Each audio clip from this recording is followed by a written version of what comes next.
Okay, so she's going pretty good. Kissing all over the place. Like my veranda. I've got to get that drum sitting there. Yeah, last night you seen the fog.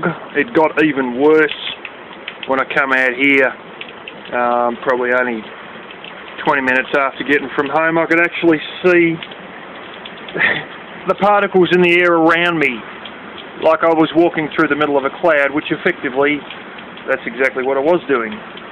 Anyway, I shit you not, half an hour ago, I walked out on this round here with thongs on, as I've still got on, flip-flops, whatever, and I think the day's just gone to hell.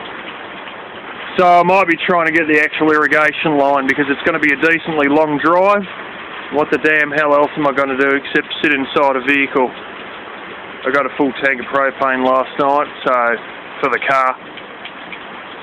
So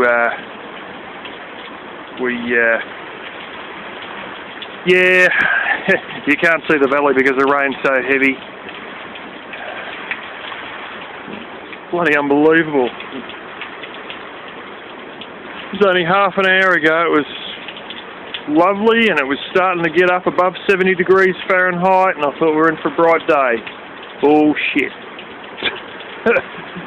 Anyway, as you can probably see from here, the grass has grown even more out on the driveway, and these little bar lambs will be quickly on the road to getting some real food again. Whoop whoop! That's it, peoples. 200 metre length. It's not a bad brand either, Vinidex, which is a pretty well-known brand. I didn't end up going to the capital. It wasn't exactly the capital. It was the outer edge of the capital that would have been go here via Mars and drive an hour and a half one way to find out they don't have it in stock, or said they had it in stock in the morning and sold it by the time we got there. Yeah, so I just ended up paying an extra $50 it turned out being, and yeah, ended up getting it. It was cheaper than they said it was on the phone actually, so that's not too bad.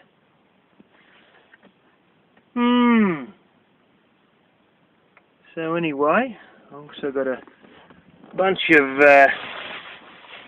random fittings and stuff as well that I needed to get. Oh yeah, that's one of these ones that goes through the wall of the IBC. Sort of sandwiches between the two there with the rubber flaps. And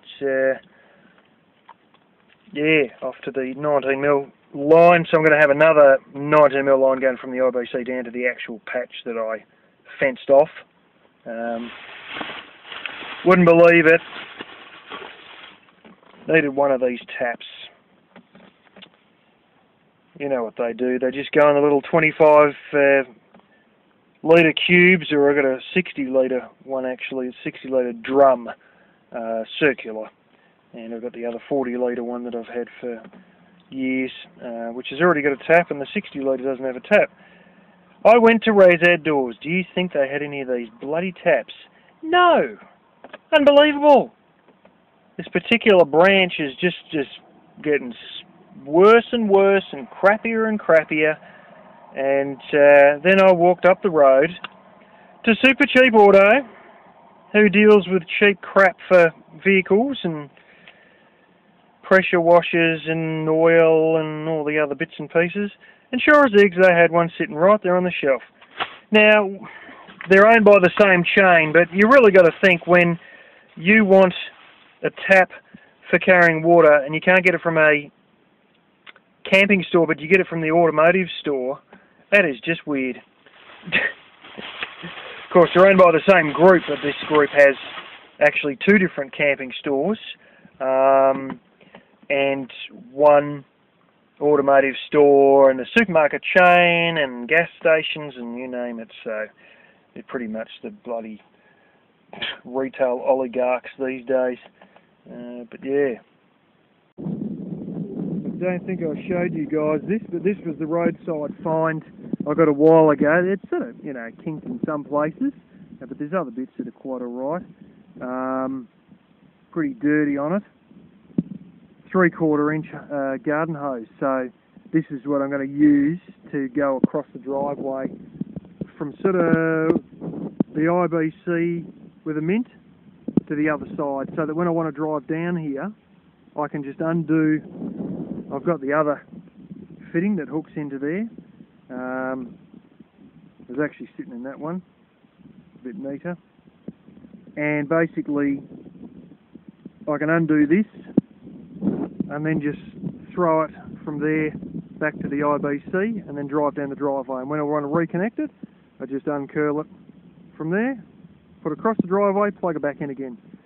And surprisingly enough, between stuff I nabbed from the brother-in-laws and stuff I already had, I got most of the connections I needed to get anyway, which is why that's all I've got for connectors, including the connector between to turn the IBC into an actual, you know, water tank with a usable tap and whatnot on it. Shit, I just realised I didn't get the damn tap. Oh well, I got plenty of taps, but I'm going to have to get a reasonably biggish one to go on the end of that. Oh, that was a dumb move. It was the only thing I didn't get was the tap, because I want to have a tap between, basically, fuck's sake, basically between this and that. I wanted a tap, and I just didn't even think of getting it. But anyway, that's not really going to matter until the other 4 IBCs are filled and we've got this installed, and then I'm going to need a tap on there to stop that leaking out, because that's going to be lower down, and I've got to go and work out what hole saw. I think I've got the right hole saw for this. My father's got more hole saws anyway. So, what do you reckon, Puss?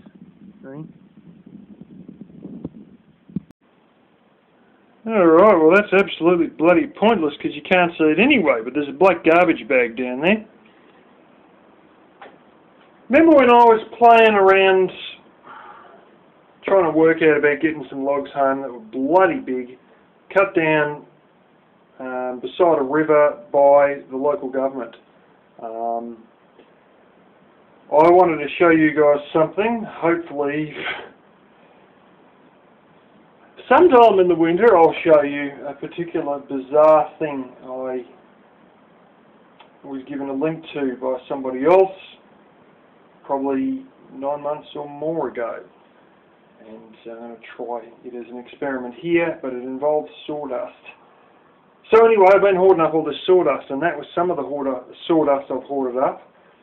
And I've got other sawdust, but it's all sort of, you know, it's primarily blasted pine, and there'll be a bit of hardwood amongst it, but, but what are you going to do? Sort out the little red sawdust bits from the white sawdust? It's not going to happen.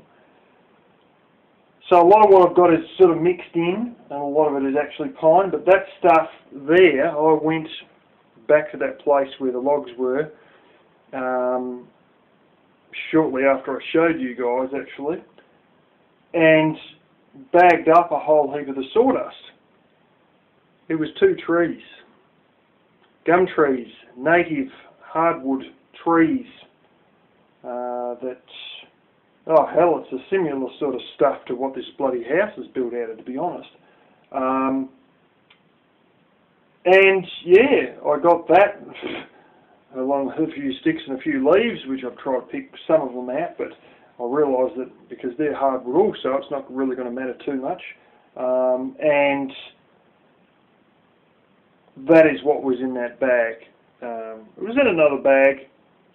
You might have noticed near me rubbish bins, little polystyrene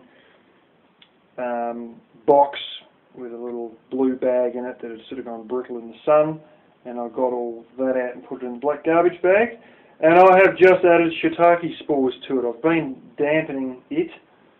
In the 6.5 mil of rain that we had today, or 5.5, or something, basically 1/4 inch of rain that we had today, that damn thing still didn't get completely damp. So I've been mixing it through with water, a bit like what I do with the potting mix, rehydrating it, but this time with the sawdust. And then, after I wet most of it, I drain the water off. Done it all inside the same garbage bag, actually. And added the spores a few minutes ago and mixed it all through. They're basically, it's in my damn bin now. I should have kept it, but once again, I get so busy doing things sometimes I just don't even show you guys before I do it.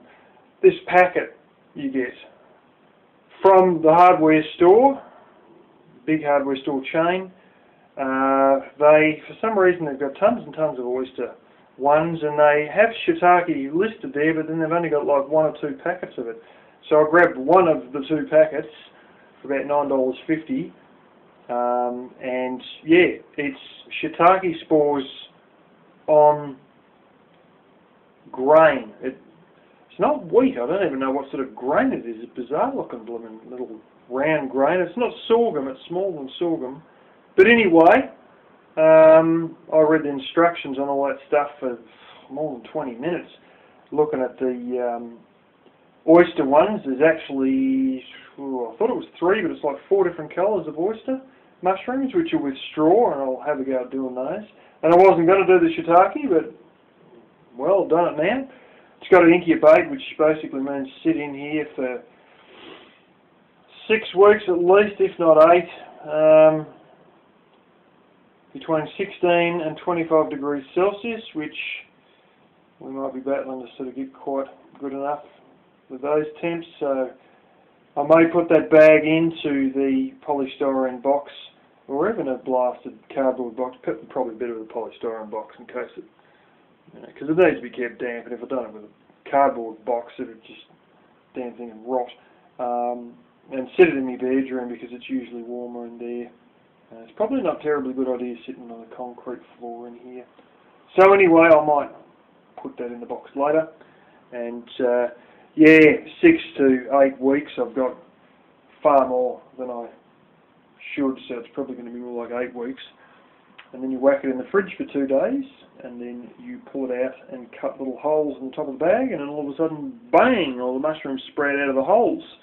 And I've seen commercial setups showing how to do it. At one point I was right into mushrooms big time, and that sort of faded off, but coming back again. Shiitake are funny. Sometimes it tastes like shit. Rehydrated, they taste all right. From, the dehydrated ones, when you rehydrate them, they're not too bad. The fresh ones seem to taste bad. Not terribly great, anyway. Bit papery. And the tinned ones are really good.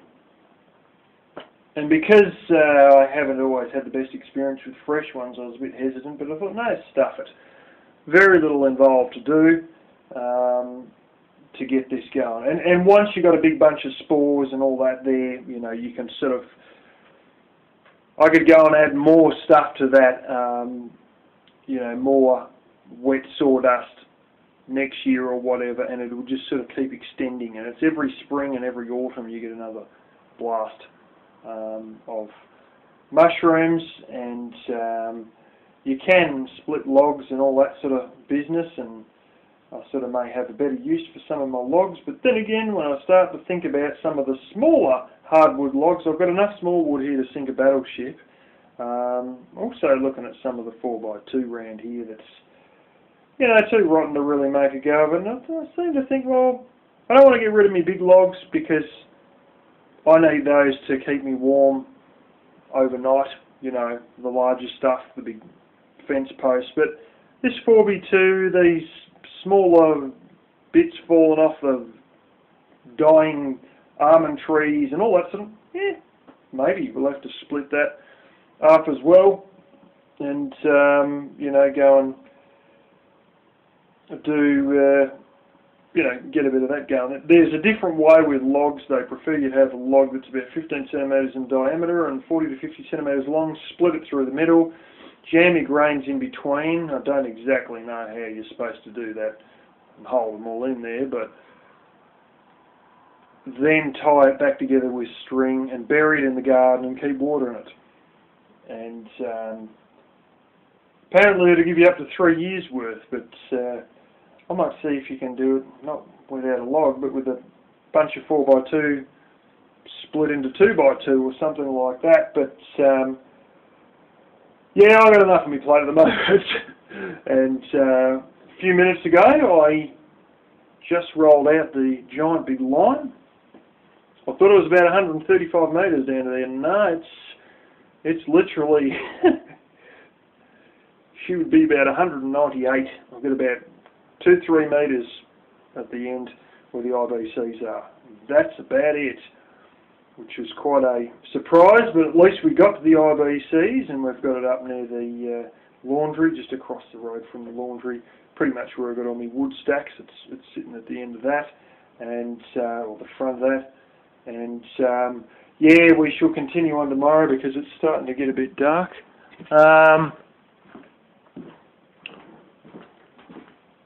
Might just give you a little bit of a look at it.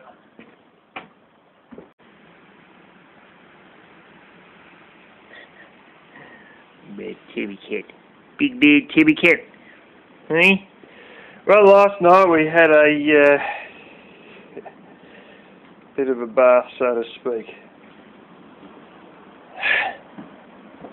Holy smoke.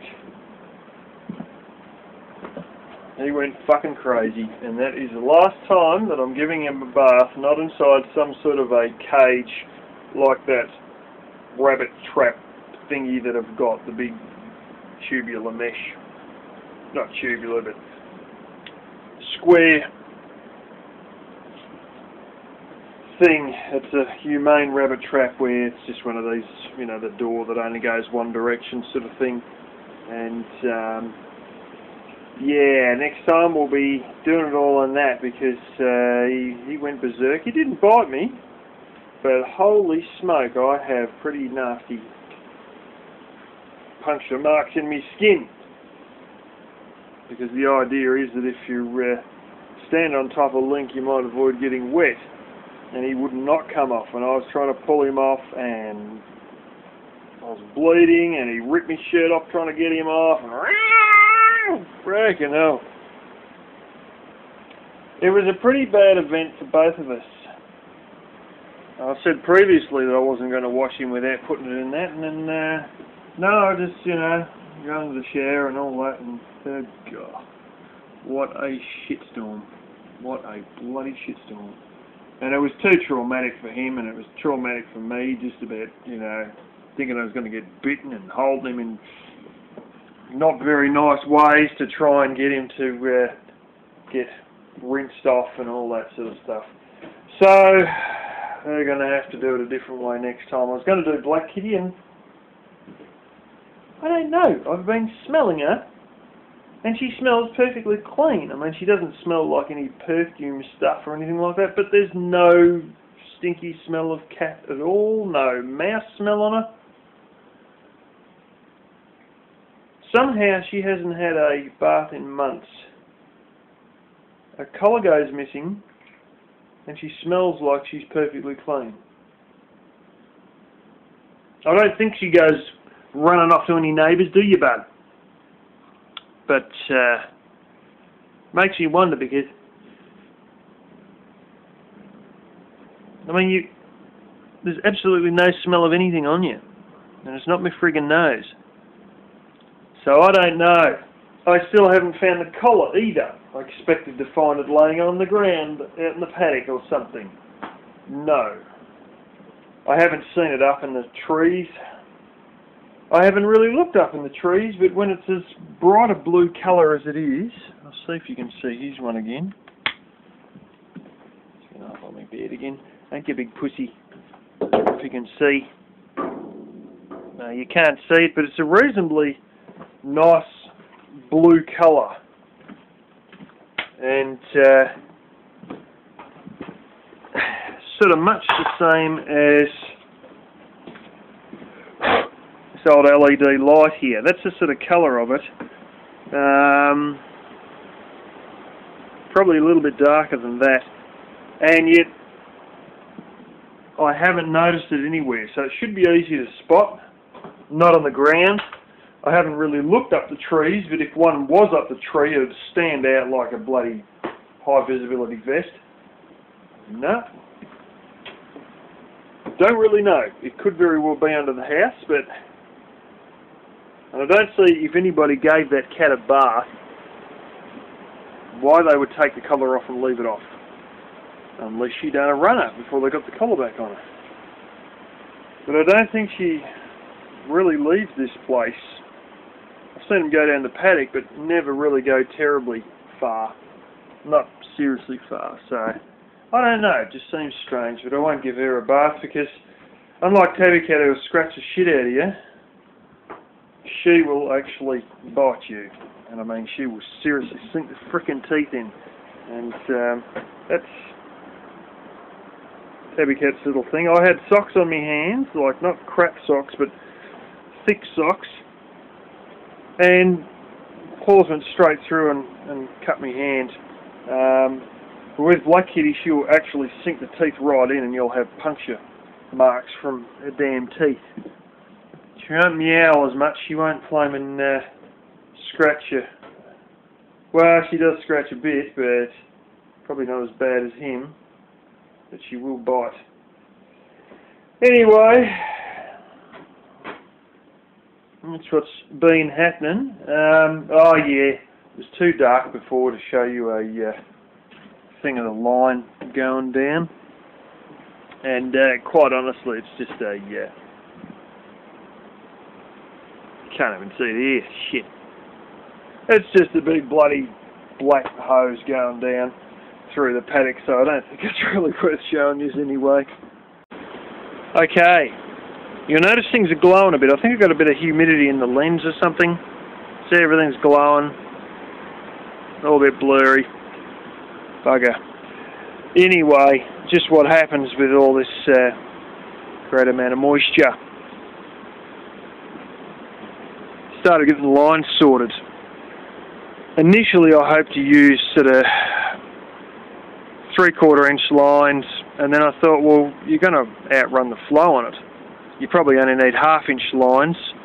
And when I had the trees around the corner that I've still got, you know, all those little trees that I water in the summer, 60 odd or whatever it is now, I originally, from that IBC that's sitting on the big steel box, had a 100 metre garden hose, and I think I cut it back to about 80 metres or something, and I was trying to water the trees with that, very slow, too much line friction, ridiculously slow. And it was just basically, you know, the size of the pipe and the length, you know. And even though I had it elevated 1.5 meters in the air or whatever, no, it just wasn't going to really do much. My father explained it to me how it all worked. It's got a lot to do with the amount of water that's moving versus the surface area of the inside of the pipe, and the inside of the pipe is still while the liquid's trying to move, and it causes a slowdown of the water to the point that you have jack shit coming out the end unless you have the line rather short, but at 80 metres it wasn't short. Anyway, I used about 20 metres on the grapevine line down there, and I've still got the 80 metres left, so I've been cutting a bit of this to length to run into the 3/4 inch line. I was hoping that I'd have enough 3/4 inch line to continue from the IBCs down to the actual veggie patch that I've fenced off. Ain't gonna happen. As I said, I only got about 2 metres spare. But anyway, I've done all of that over there, and I'll show you that in a second. This line here goes to over there. This one here comes up and around and hides there. You know, the other option was to have it actually goes through there and then goes, I used a bit of big hunk of, like a 3/4 inch square bit of trim or something that my grandfather had that I've got in my wood pile, and pushed it right over to the other side, which is where the, you know, all the solar panels are out there. And I've got to basically put this in a trench, otherwise the sheep are going to kick it and bust off connections and everything's going to turn to shit. I wasn't going to manage to do that through this amount of bricks and all this, so unfortunately I've got a stump there, so I've actually had to go around that stump and remove this brick and dug out a bit of shit here. Most of this was actually sawdust, because I keep sticking kindling on the side of here and cutting it with a reciprocating saw, and then this is all built up with sawdust. So yeah, that basically goes along there, and then at this point I'm going to trench it into the ground along with this one. This one here is obviously for that one. This one here continues right around, keeps going right around to the other water tank, where it basically is going to go onto that green square guttering. And I have this here. I've got to disappear to me Mum's place and get the those mesh things she's been pushing on me. Yes, I've got the mosquito mesh, but it's all pyrethrum-y, long life synthetic pyrethrum infused, and I don't know if that's really great having that in the water, considering what happened with some of these with the pyrethrum the other day. Yeah. So anyway, this is the one here. It's going to be right here, and the other one I've got is probably about out here wide, another foot taller or something. It's a 60 litre, and this I think is a 40 litre. And I've got the tap in all that. I've got to go and stick in me bit of mesh, sort of like fabric or whatever. I could just leave that with this little hole here, but I know how this all goes. It's all got to fill up with water here, and it never seems to want to go down that hole. So probably going to take this off, put the bit of mesh on, tie it around with string. And what I'm thinking is I've got a few spare tree guards. You remember those mesh tree guards I put around the trees out the front that I was just talking about, the water line, that I, was watering those same trees with. You'll know what guards I'm talking about. There's one on that one just behind the wood heap there.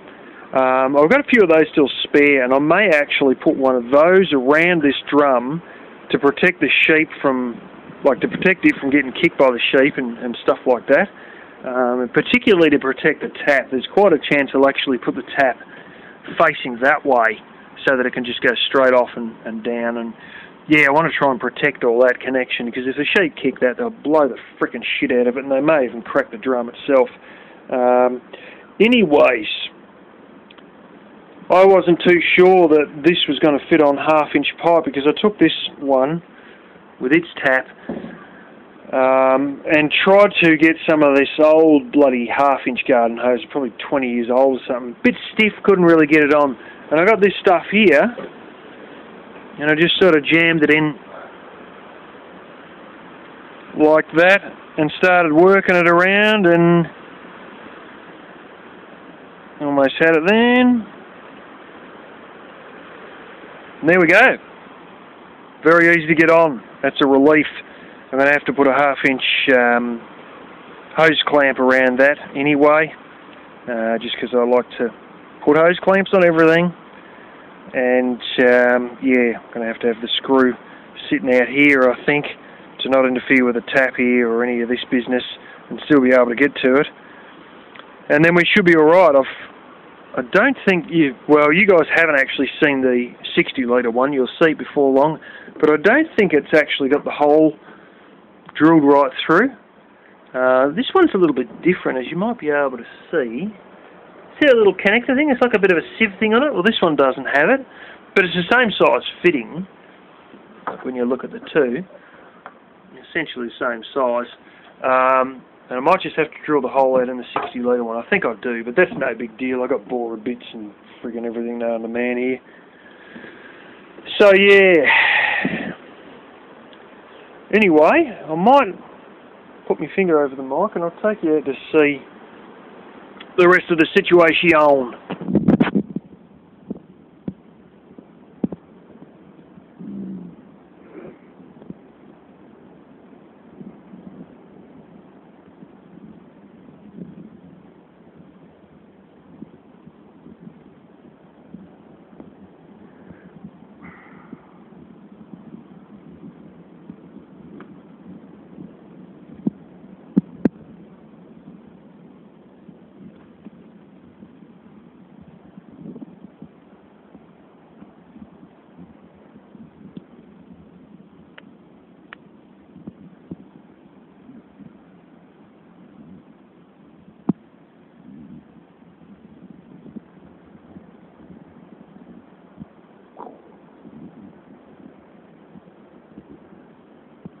That hose there, as you could well imagine, I mean, that goes way past those trees and just off down into the distance. It is quite a circus. Not too worried about the sheep kicking this, because once there's a bit of water in it, there's going to be enough weight to hold it. And the fact is, as the grass is actually starting to sprout, well, it's not doing very well here, but it's doing pretty well on my driveway, as you can all see. It's doing very well, actually. The grass will sort of crowd over the top of it, and, you know, in effect, it will sort of nestle right down to the ground, may even try and sink itself into the soil. It's not going to be so good burning that boxthorn pile there. They may get left to the spring. What I really need, I mean, I could use it to corrugated iron, but they'd go flying, but I'll probably just get some bits of wood, some of these planks and shit here, a couple off there maybe, and lay it over the top of the line, because they need to be protected from radiant heat when I burn that boxthorn heat. But, you know, let's face it, a lot of these things I would like to burn now, and I find out the restrictions are off, but the reality of the situation is they're too friggin' wet by the time the restrictions come off to be able to actually burn, and usually we end up burning them in the spring, so we'll work that one out when we come to it. But it shouldn't be too big of a deal, because it just needs to be protected from radiant heat for about 10 minutes, 15 minutes. So anyway, I'm probably going to, instead of have this curve around, I'm probably just going to go straight from here across to there, and the fitting will be sort of in the middle of the driveway, and that means that I can get this and basically have this fitting up against the wall here, and bury the pipes up to the point that I basically have this. And if I have that close enough to the wall, and I might also put some sort of a U loop over it, or like basically a tent peg or two tent pegs that go over to hold it in the ground in case the glorious sheep decides to kick it. There's other stunts. You can actually lay rocks either side of it, and that'll stop them from kicking it or anything like that. And, well, we ain't short of rocks, as evidenced by a big pile out there. Anyways, we shall work all this out, and, yeah, I might put 10 pegs on this line down here somewhere as well, and we should be good to go. Anyway, I've got to have a bit of lunch, and look at the grass. Woo! I've got to have a bit of lunch and then go get this mesh, and then we'll continue on and then start trenching all this business in.